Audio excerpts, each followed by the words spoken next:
Antes que nada, quiero felicitar a los dos ponentes anteriores, a Cristóbal y a mi compañera Pilar, por su magnífica ponencia. Y sobre todo me encantó, se ha repetido en muchas ocasiones, eso de que las enfermeras marcamos la diferencia. Así es.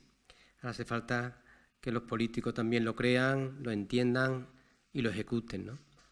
Bien, y tal y como dije antes, en el acto de inauguración, quiero agradecer a FADA, en la persona de su presidente, su invitación a este congreso y, sobre todo, por darme la oportunidad de dirigirme a ustedes, personas especialmente sensibles en todo lo relacionado con la salud, pues para tratar un tema que nos ocupa y nos preocupa. Y no solo a los enfermeros y enfermeras, sino entiendo que a todos.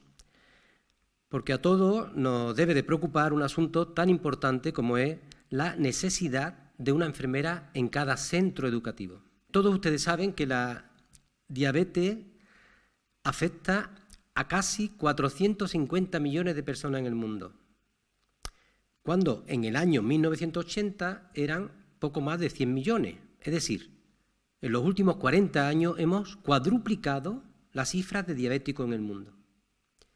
Es cierto que desde entonces la población mundial ha aumentado, ¿sí? Pero es que hemos pasado de tener menos del 5% a casi el 9% del total de la población.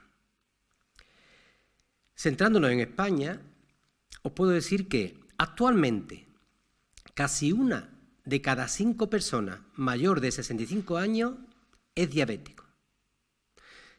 Antes de 15 años lo serán 1 de cada 4.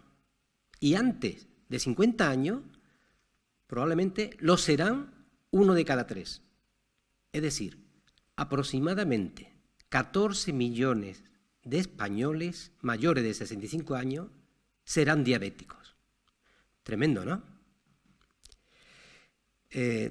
También saben todos que, por esos datos, precisamente, la diabetes es una enfermedad con un altísimo impacto y, hay que decirlo, un gran consumo de recursos del sistema sanitario. Es decir, no es solo un tema de salud, sino también es un tema económico y de recursos.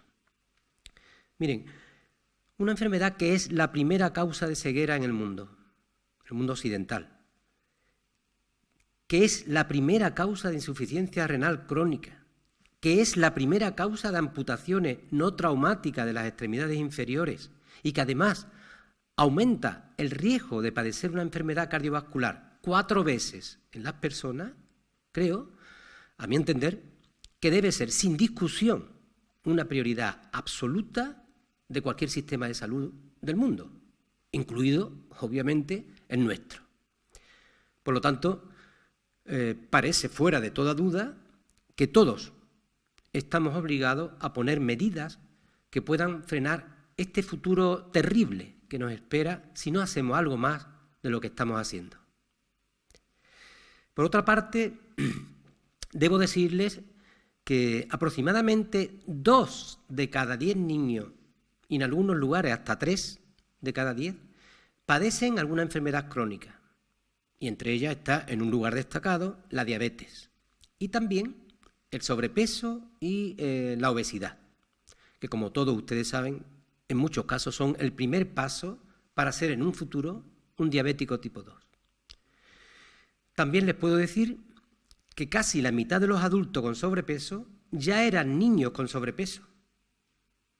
Y a su vez, de que de cada 3 niños con obesidad, es decir, índice de masa corporal elevado, pues de cada 3 niños con obesidad, 2 de ellos siguen siéndolo cuando son adultos.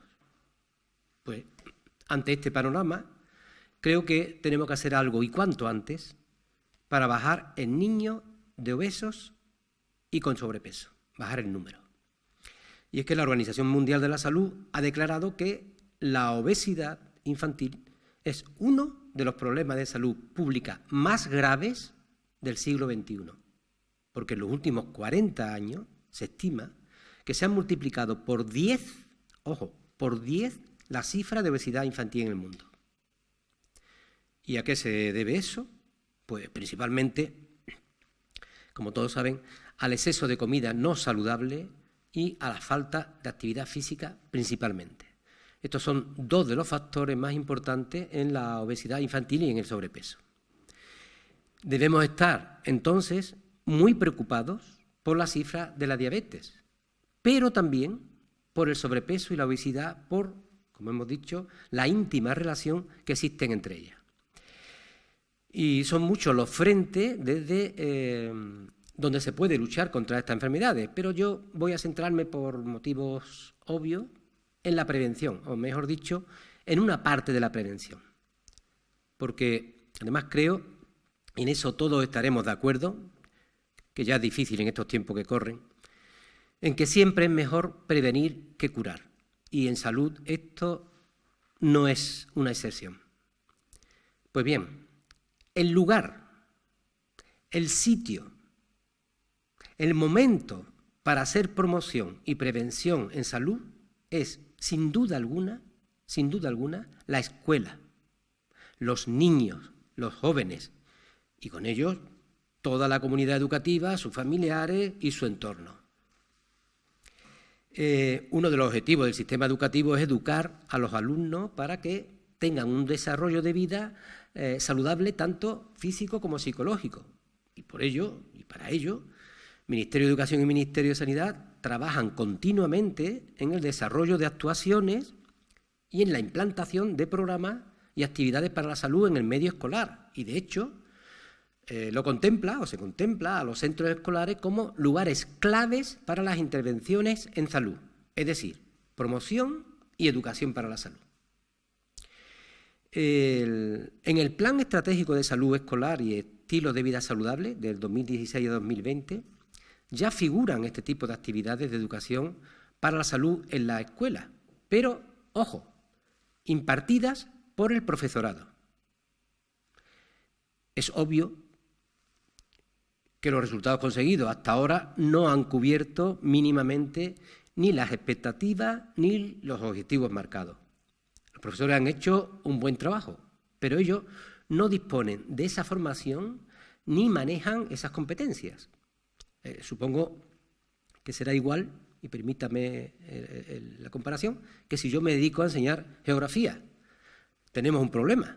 Pues para eso me hago profesor, estudio geografía y luego pues la enseño. Esto es, que estoy diciendo es algo lógico, porque tal y como dice la Federación de Asociaciones de Directivos de Centros Educativos Públicos, FEDADI, se les está dando a los docentes una responsabilidad que no les corresponde. Y dice su presidente, Raimundo de los Reyes, nosotros podemos tener responsabilidad en todo lo académico y en la organización del centro, pero sobre lo sanitario el criterio lo deben de tener los técnicos de salud. Está claro, ¿no? Bien, podemos decir que la salud escolar integral está considerada como un derecho irrenunciable y todos estaremos de nuevo de acuerdo en que solo los médicos, enfermeros y enfermeras somos los únicos profesionales sanitarios que tenemos la formación adecuada y las competencias necesarias para poder asegurar y garantizar ese derecho.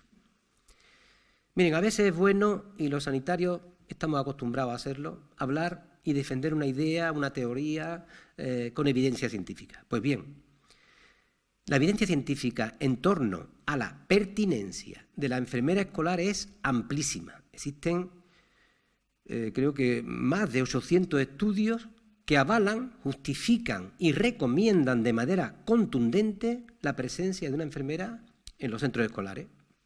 En la actualidad existen en muchos países de nuestro entorno, en Europa, como Francia, Reino Unido, Alemania, Suecia, Noruega y otros países como Estados Unidos ya la tienen implantada desde comienzo del siglo pasado.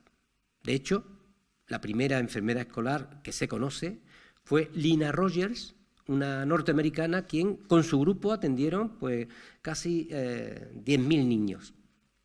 Y es que a veces la historia se repite. Y a veces tenemos que volver al pasado para entender mejor, comprender el presente y no caer en los mismos errores. Y les cuento una historia. Miren, en Estados Unidos, a finales de 1800, sobre el 1897, se decide trabajar para controlar, poner fin a la gran cantidad de enfermedades transmisibles entre los alumnos de las escuelas, de los colegios. Piojos, infecciones contagiosas de los ojos, blefaritis, eczemas, sarna, tiña, y por ello el absentismo escolar era, lógicamente, escandalosamente elevado. Se estableció una inspección médica que no consiguió prácticamente nada, porque lo único que hacía era enviar a los niños contaminados a sus casas con una notita diciéndole a sus padres que le llevaran al médico y que no volvieran por el cole hasta que no estuvieran curados. Obviamente no fue solución porque los niños se seguían viendo en las calles y en los parques donde jugaban y compartían todo, obviamente las infecciones también. 5 años más tarde y en vista del fracaso, pues las autoridades de Nueva York hablaron entonces con Lillian Wall, una enfermera súper conocida que fue precisamente la que fundó la enfermería comunitaria. Y esta Lillian pues, propuso a otra enfermera, a Lina Rogers, para que se hiciera cargo del problema en las escuelas. Lina comenzó a trabajar en prevención y educación para la salud con los niños y elaboró guías y protocolos de actuación para cada tipo de enfermedad, visitaba a la familia de los niños y les informaba sobre higiene y prevención de enfermedades. Por supuesto, comenzó una recogida de datos en la historia de los escolares para su control y, sobre todo, para demostrar la eficiencia de la enfermera escolar con números. Viendo los resultados obtenidos en solo un mes, se contrataron 27 enfermeras más. En un año se consiguió disminuir el absentismo escolar en un 90%. Y 7 años más tarde, 141 enfermeras trabajaban ya en las 458 escuelas de Nueva York. Creo que no hay que hacer más comentarios. Ojalá que también en nuestro país se hiciera lo mismo en todos los centros escolares. De todas formas, tengo que decir que aquí en España también hay comunidades que han apostado por la enfermería escolar, sobre todo en centros privados o concertados y los centros de educación especial. Existe en un número importante en Madrid, creo que son más de 600 enfermeras, País Vasco, Castilla-La Mancha, Castilla-León, Murcia, Comunidad Valenciana, así como también Canarias, que la ha incorporado recientemente. Bien, ¿y en qué consiste el trabajo de una enfermera escolar? Pues actualmente la atención a la salud de los niños y de los jóvenes que están en los colegios queda limitada a intervenciones desde los centros de salud en materia de prevención, pero de manera esporádica. Tenemos el programa de salud escolar o el de forma joven, con magníficos resultados, pero siempre realizado desde los propios centros de salud y además puntualmente. Lo ideal sería disponer de una enfermera incorporada en la propia comunidad educativa, es decir, en el propio centro, junto con el resto de los profesores y, por supuesto, coordinada con su centro de salud de referencia, obviamente. Como dije anteriormente, su principal actividad se centraría en labores de educación para la salud, es decir, formar a los niños en habilidades que les conduzcan a la mejora de su salud y la de su entorno. Y es que educar en salud a los alumnos supone una tarea compleja y dificultosa, porque no consiste solamente en proporcionar información acerca de los aspectos clínicos de las enfermedades. Se trata de cambiar conductas, de manejar las creencias y las costumbres del entorno familiar y analizar los problemas que tienen esos niños para llegar a un pacto sobre hábitos saludables. Bien, dentro de la promoción de la salud, como hemos dicho, los temas más abordados en la actualidad en estos colegios son la salud bucodental, el ejercicio físico saludable, trastornos de la alimentación, drogodependencia, educación sexual, etc. Es decir, prevención. Por otra parte, como dije antes, hoy en día nos enfrentamos a un aumento importante de patologías crónicas durante la infancia, que precisan, lógicamente, pues cuidado incluso durante el horario escolar, para poder mantener un desarrollo normal en la vida del niño. Enfrentarse a estas patologías manteniendo un ritmo de vida similar al del resto de niños supone un desafío. Estos niños con enfermedades crónicas deben conseguir un buen manejo de su enfermedad para lograr una correcta adaptación a la escuela y al resto de actividades propias de su edad a la que tienen absoluto derecho. Las enfermedades crónicas más frecuentes que padecen los niños en estas edades suelen ser alergias, asma, epilepsia, trastornos de la conducta y, por supuesto, diabetes. Es decir, resumiendo un poco, haría, por una parte, actividades de prevención y, posteriormente, hemos dicho que se encargaría también de los niños con enfermedades crónicas, como la diabetes. Y, finalmente, como una tercera pata, también, obviamente, se haría cargo de resolver cualquier urgencia en materia de salud que se produjera en el centro escolar. Traumatismo, heridas, convulsiones, atragantamientos, picos febriles, etcétera, etcétera.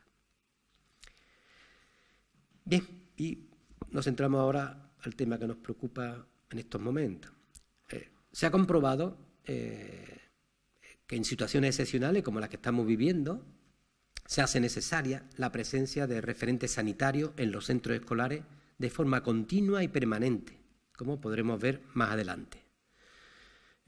Con motivo de esta pandemia, los Ministerios de Sanidad y Educación elaboraron recientemente un protocolo titulado, quiero recordar, Medidas de Prevención, Higiene y Promoción de la Salud frente al COVID-19 para los centros educativos en el curso 2021.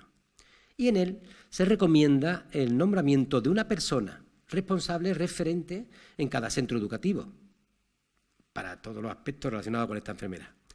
Díganme si conocen alguna profesión más apropiada que la enfermería para hacerse cargo de ello, porque ella va a ser la persona que va a dirigir todas las medidas higiénico-sanitarias que se tomen en los centros y no puede ser un profesor del centro. Las actividades que desarrollarían en tiempos de COVID serían pues, elaborar un plan de trabajo específico para el centro concreto, ¿no?, del que informaría a toda la comunidad educativa, estaría en todo momento en coordinación con el centro de salud de referencia y también medicina preventiva, realizaría el control de circuito, asesoramiento, información, tanto a los profesores como a los alumnos y a la propia familia, realizaría labores de vigilancia epidemiológica para detectar a los alumnos y profesores que tengan síntomas, realizarían el cribaje y aislamiento de los casos posibles y el seguimiento de los contactos, el rastreo y, por supuesto, la realización de las pruebas. En un principio ya conocemos todo que se nombró en cada centro educativo y de entre sus profesores un referente COVID, aunque más tarde se rectificó y se decidió por parte de la Administración contratar enfermeras para todos los centros de salud que servirían como referente para estos profesores. En nuestra provincia precisamente han sido unas 60 enfermeras que ya están incorporadas y trabajando en ello, pero solo contactan con el centro escolar cuando hay alguna incidencia, es decir, hace solo intervención. No es lo mismo que si estuviera en los colegios. Viene bien, pero son insuficientes.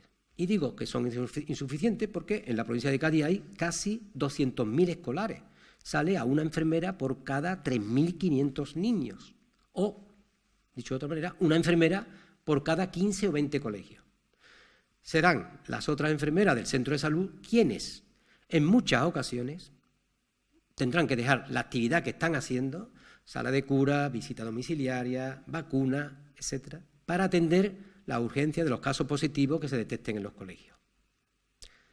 Antes de la pandemia era una necesidad sentida el disponer de una enfermera en los centros docentes, pero es que ahora, con la tremenda situación que tenemos por delante con el coronavirus, es una necesidad imperiosa que no acertamos a comprender cómo nos está llevando a cabo. Y concluyo para acabar. En primer lugar, la enfermera escolar no es un lujo, es una necesidad. Y podemos asegurar que la presencia de la enfermera escolar en los centros educativos favorece la conciliación laboral y familiar, disminuye el asentismo laboral de los padres y el escolar de los niños y reducen costes y visitas a los centros sanitarios. No es un gasto, es una inversión. Se ahorran costes y se gana, ojo, en salud.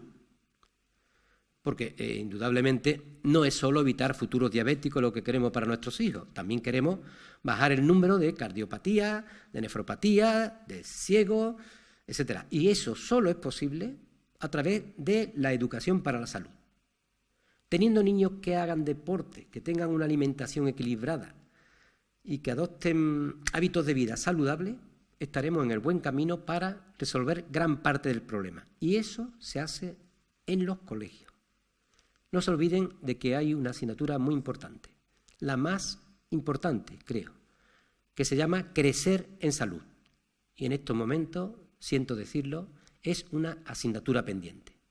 Y así lo reconocen y lo defienden muchísimas asociaciones y federaciones de pacientes, entre las que están ustedes. Muchísimas gracias.